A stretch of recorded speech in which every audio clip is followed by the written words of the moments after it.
at spiritual, dapat natin pasalamatan ang Diyos.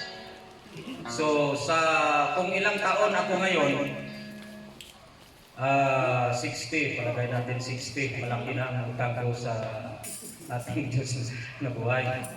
So, dapat nating bayaran. No? Ano ba ang ibabayad natin? Yung pagpuri sa Kanya, magsamba.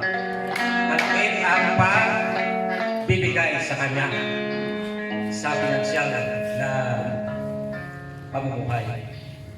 Dahil lalo niya pa tayong daragdagan ng ating income. Sabi niya sa Malakay 3:10, pero hindi naman natin nagagamitin yung Malakay 3:10. Basta ang sabi niya lang doon, bring the whole tithes into thy storehouse, that there may be food in my house. Sabi niya, magbigay ka ng ikapo sa bahay ng Panginoon para yung mga steward o manggagawa may munting gagastusin katulad kaya nito sa kuryente, no, sa tubig o allowance ng pastor na mag-mission kung saan doon kukunin sa tithes and offering.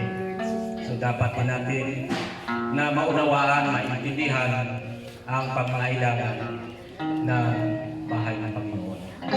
Kaya po magbibigay at ako tatawag din sa ating handog ng awitin na si Brother Tuloy.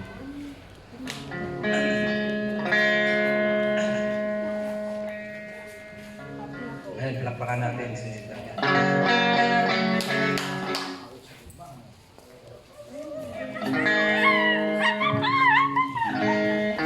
Praise God. Gatot po kami sa awitin sa Pagpag ng Diyos. Praise God. Kung pwede lahat tayo magpuri sa Pagpag ng Diyos habang inaawin natin ang awitin. Praise God. Hallelujah. Karapat-dapat kang sambat. Karapat-dapat kang purihin. Ang iyong kapanalan, ang iyong katangian.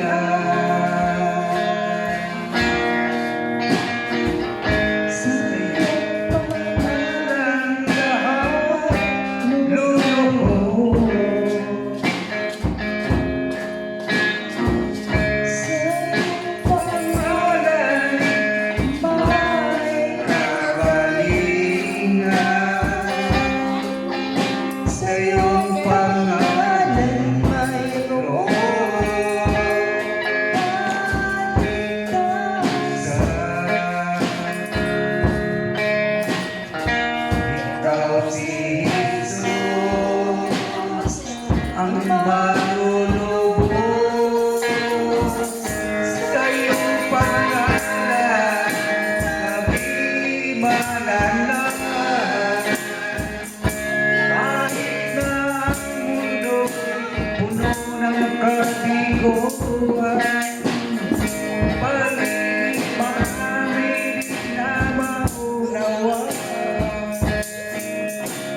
Jesus, ika'y patuloy na papurihan.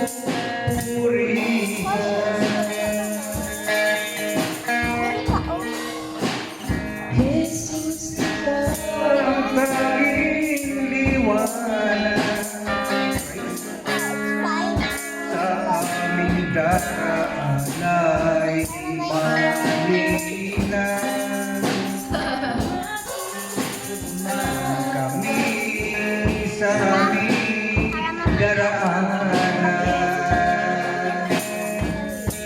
ikaw si Jesus, ang manunubos sa iyong pangalan, kami mananahan. Ang